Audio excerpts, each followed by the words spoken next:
से करीब 30 किलोमीटर दूर मऊ कला गांव में स्थित विजयगढ़ दुर्ग चंद्रकांता की अमर प्रेम कहानी का प्रतीक माना जाता है। जी हां, ये वही चंद्रकांता है जिनके नाम पर चंद्रकांता टीवी सीरियल भी प्रसारित हो चुका है, जिसमें चंद्रकांता और नौगढ़ के युवराज संग उनकी प्रेम कहानी को दिखाया गया था। विजयगढ़ दुर्ग 4 राज्यों मध्य प्रदेश, बिहार, झारखंड व छत्तीसगढ़ राज्यों के सीमावर्ती जनपद सोनभद्र में है। यह दुर्ग वीरगाथा अय्यारों की अनसुनी कहानियों व तिलिस्म के खजाने से भरपूर है।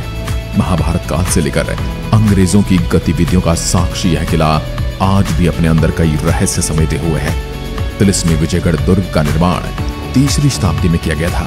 4वीं से 6वीं शताब्दी तक यहाँ गुप्त वंश का राज रहा और उसके बाद गुर्जर प्रतिहार वंश ने यहाँ राज किया। सन 1040 में इस किले को दोबारा जादौन के शासक विजयपाल ने करवाया। अकबर के समय में विजयगढ़ का किला मुगल वंश के नियंत्रण में था।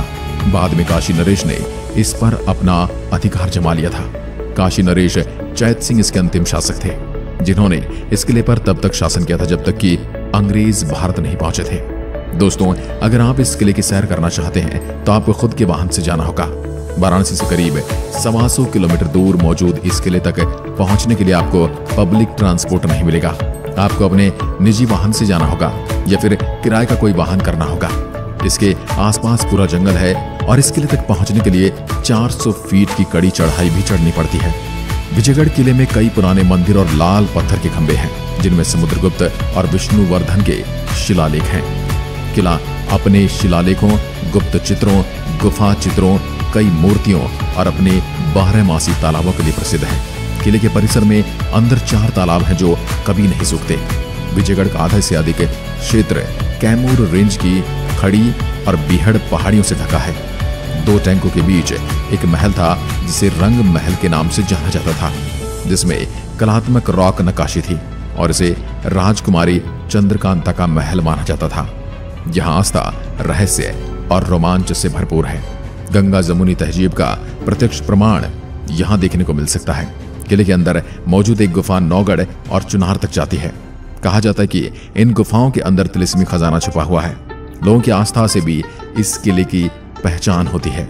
यहाँ मौजूद राम सागर तालाब की गहराई का कोई अंदाजा नहीं लगा सका। चाहे जितनी भी गर्मी रही हो, तालाब का पानी कभी नहीं सूखा है। कावड़ के वक्त कावड़िए इसी सागर से जल भरकर शिव जी का जलाभिषेक करने जाते हैं। अप्रैल के महीने में यहाँ मेले का आयोजन किया जाता है। तकरीबन 400 फीट ऊंचे पहाड़ पर हरियाली की गोद में स्थित ये रहस्यमय किला अपनी आसमानी ऊंचाई से यहाँ आने वालों का रोमांच स्वतः ही बढ़ा देता है। मऊ गांव में बने इस किले तक सड़क के अलावा सीढ़ीनुमा रास्तों से भी होकर पैदल जाया जा सकता है। ये महात्मा बुद्ध से जुड़े कुछ दुर्लभ अवशेष भी यहाँ देखने को मिलते हैं। किले में प्रवेश करते ही सामने एक विशाल मैदान है। इस किले में गणेश भगवान का मंदिर भी बना हुआ है और आपको जानकर हैरानी होगी कि इस किले में अलग अलग धर्मों के लोग रहते आए हैं। किले के बाहर मेन गेट के पास एक दरगाह है जो कि हजरत मीरा बाबा शाह के नाम से प्रसिद्ध है।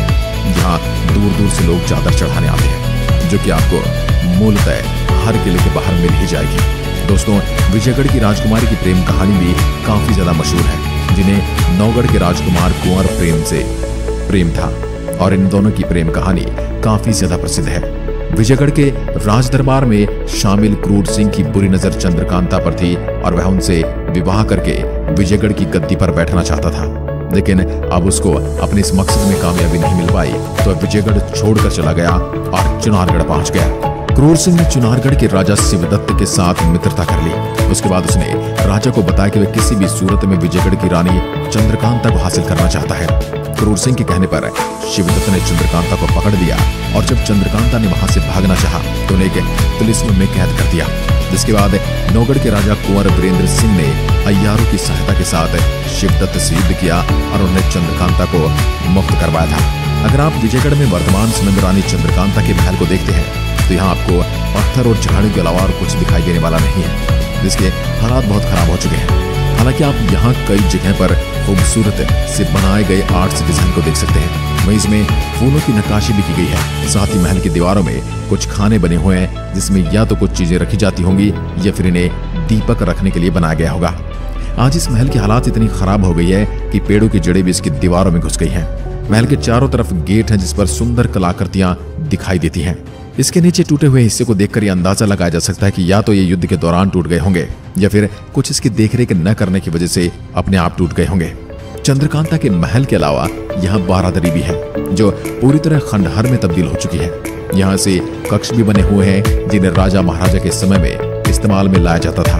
किले के मुख्य द्वार के साथ ही कचहरी है जहाँ आपको दोनों साइड पिलर नजर आने वाले हैं। दोस्तों, किसी जमाने में एक कचहरी हुआ करती थी जहाँ राजा महाराजा आम जनता की बातें सुनकर उनके साथ न्याय किया करते थे, यानी यहाँ ही जनता के साथ राजा की बैठक होती थी। दोस्तों, अगर आप किले के इस हिस्से में जाना चाहते हैं तो आपको ये बात ध्यान रखनी होगी, यहाँ आप अकेले कभी ना आए। और हाँ, दिन के समय में भी आप यहाँ घूम सकते हैं। रात के समय में अगर आप यहाँ आए तो आपको दूर दूर तक यहाँ कोई भी इंसान नजर नहीं आने वाला है। वैसे इस किले की खासियत है इसकी गुफाएं भी हैं जिनके जरिए नौगढ़ और चुनारगढ़ किले तक पहुंच सकते हैं। हालांकि इन गुफाओं तक जाने का रास्ता भी काफी खतरनाक है और कहते कि इन गुफाओं का रास्ता केवल तिलिस्म से खुलता है और सारा खजाना भी इन्हीं गुफाओं में छिपा है। दोस्तों, किला भले ही खंडहर हो चुका है लेकिन यहाँ प्रवेश द्वार की सीढ़ियां काफी अच्छी तरीके से बनाई गई है। किले के दूसरे छोर पर सिंह द्वार है जो कि किले का मेन गेट हुआ करता था। दोस्तों, जब आप बाहर निकलेंगे तो आपको यहाँ पर कई सारे स्तंभ एक ही लाइन में दिखाई देंगे जिन्हें देखकर आपको लगेगा जैसे शुरुआत में यहाँ कुछ कक्ष बनाए गए होंगे जिन्हें बाद में नष्ट कर दिया गया होगा या फिर ये घोड़े बांधने का अस्तबल भी हो सकता है। आपको इन्हें देखकर क्या लगता है? क्या आप हमें कमेंट में अपनी राय दे सकते हैं?